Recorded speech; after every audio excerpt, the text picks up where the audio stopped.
California stretches out ahead in a burst of emerald and blue. Summoned from the earth by rain, flowers dot the apexes. We're blitzing. We're moving, but not too fast to take in a world of beauty. As I lift to accelerate, off a corner on Malibu's famous Mulholland Drive, a vista opens before the next apex, a moment melding the experiences of high performance and touring into one. The Ninja 1000 is instrumental in that process. A group of journalists and I are all on the 2017 Ninja 1000. No XC or R, just 1000. This is the sport tourer of the Ninja line, blending space and pace in one package for the discerning rider. Or so the PowerPoint claims. Kawasaki says the Ninja 1000 is the gentleman's sport bike. It's been with us since 2011 and, judging by member surveys, makes a certain segment of riders very happy. What is that segment? The average Ninja 1000 owner makes twice the U.S. average income for one, averages 19.4 years motorcycle experience, has multiple bikes, and over 70% have formal motorcycling training. Unlike other press presentations where the term millennial is thrown around like hashtags in a tweet storm, Kawasaki is to the point. Ninja 1000 owners are experienced and know what they like. And they do like the Ninja 1000. Previous owners report satisfaction with power and handling, but hate the factory colors. Kawasaki has responded with a revision that answers these requests without taking away what makes the Ninja 1000 beloved in its demographic. But can it attract people who don't already own one? For 2017, Kawasaki has not touched the frame, engine internals, or suspension. The rest has been highly revised to offer more aggression and convenience. The engine is still a 1043cc liquid-cooled inline-4 outputting 138 bhp at 9,600 revolutions per minute and 72.68 lb-ft of torque at 8,800 revolutions per minute.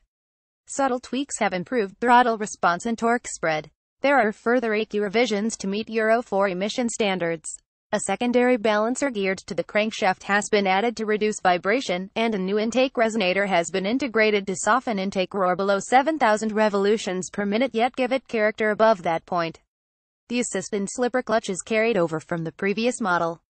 The fork is a 41mm inverted unit adjustable for compression, rebound, and preload.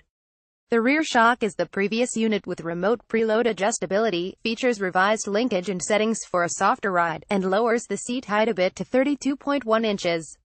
The front brakes are carryover dual 300mm pedal-shaped discs clamped by 4-piston, radial-mount monoblock calipers.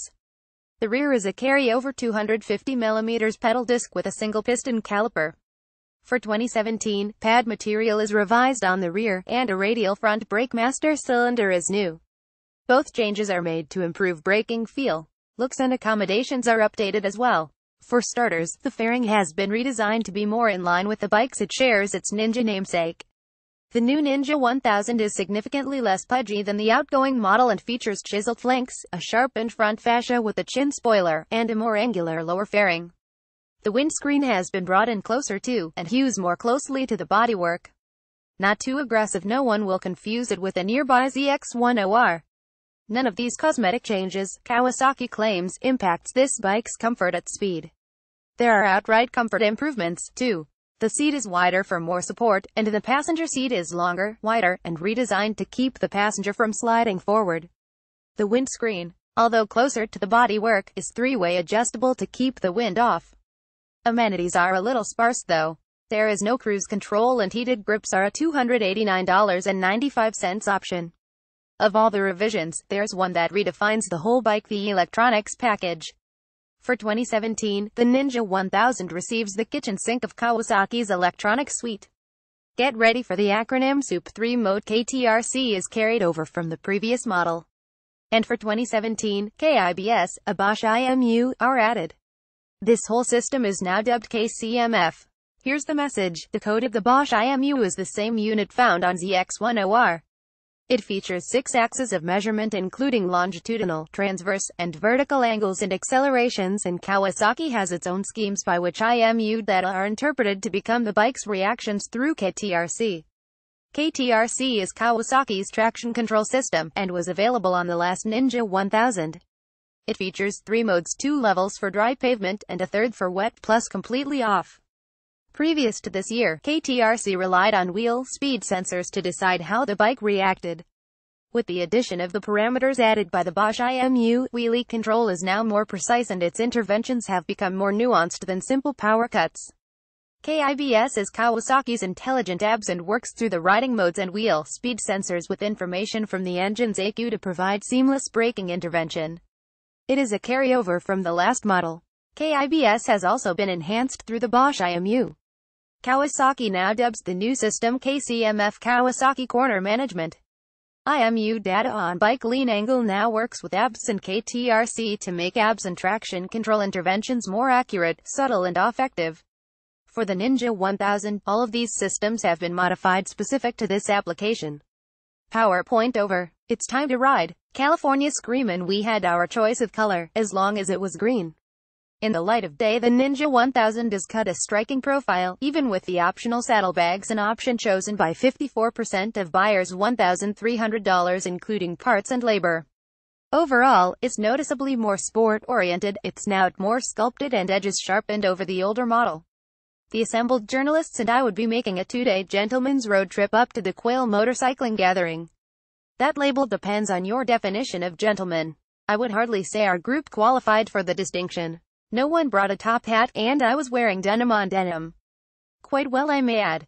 As the needle sweeps and you thumb the start button, the first novelty is the revised LCD dash which, unlike many other units, you can actually see in direct sunlight.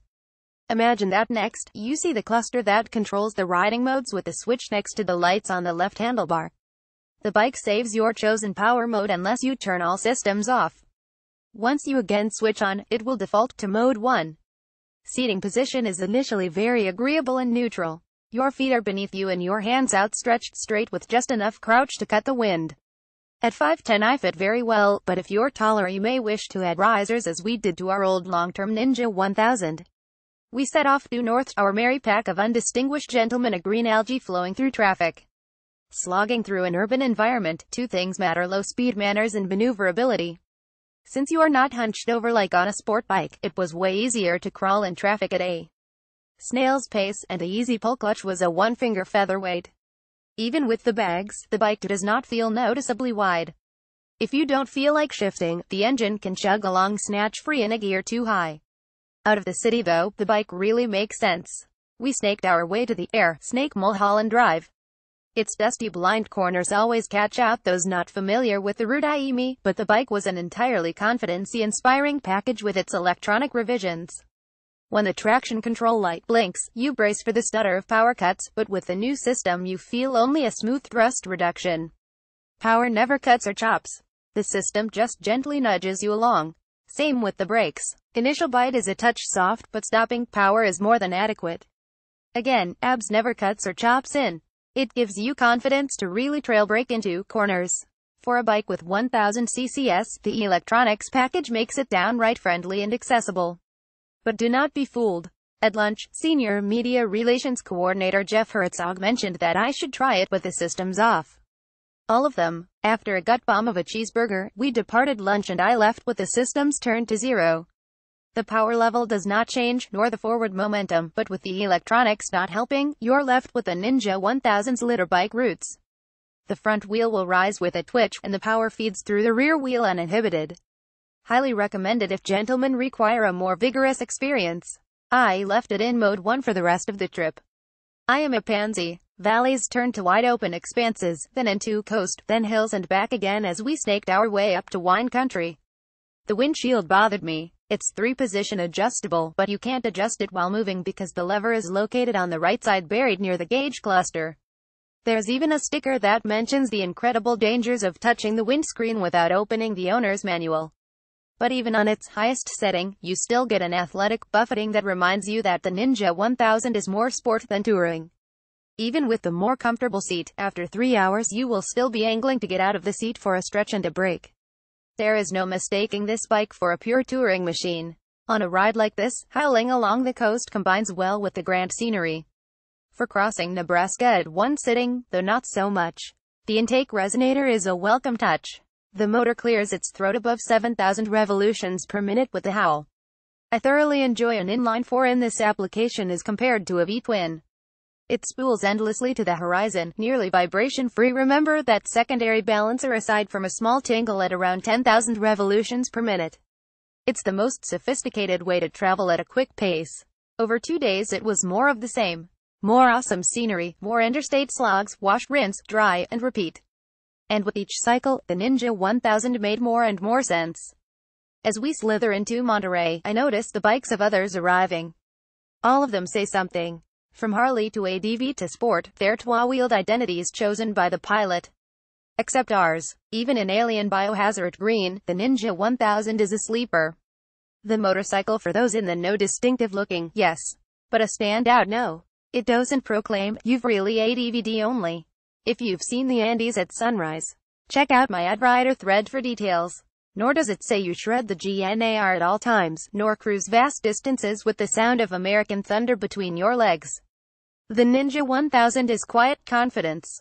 It's the quiet guy at the bar with a left hook that will leave you reeling if you run your mouth.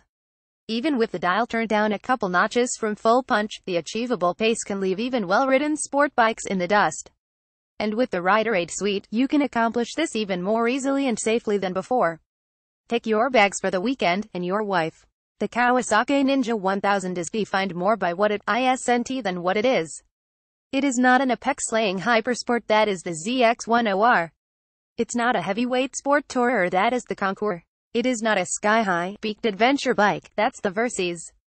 Those are lifestyle-oriented machines, functional, yes, but imposing their marketing-backed roles on you, whether of the speed, natural terrain, or distance variety. The Ninja 1000 comes without the marketing. I would say it's not even for gentlemen. That term just has much too much smarm behind it. No, this is an intelligent sport bike. It's a brilliant bike at a smart price. Starting at $12,199 in green or black, it's the least expensive bike with such an advanced Rider Aid suite. Plus, it combines high-level power, tech, and capability at less cost than a Look at Me retro bike. The value is insane at that level. Think about it. This is a bike with 140 horsepower and an electronics package traceable to World Superbike podiums. That you can ride all day. Not many riders seem to notice. The outgoing Ninja 1000 sells a third of ZX10R volume. I would hunch that that's because there are more people looking to make an entrance than enjoy the ride. They're missing out, as are many other potential riders. For those in the know, who want to fly under the radar, this could be the one bike to rule them all. As we rolled into the quail unnoticed, it felt like the best-kept secret in all of motorcycling. Which is a shame. Joe's gear, helmet, bell qualifier, DLX MIPS jacket, Revit intercept jacket, pants, Revit Lombard jeans, boots, Revit Mohawk boots, gloves, Icon 1000 prep gloves.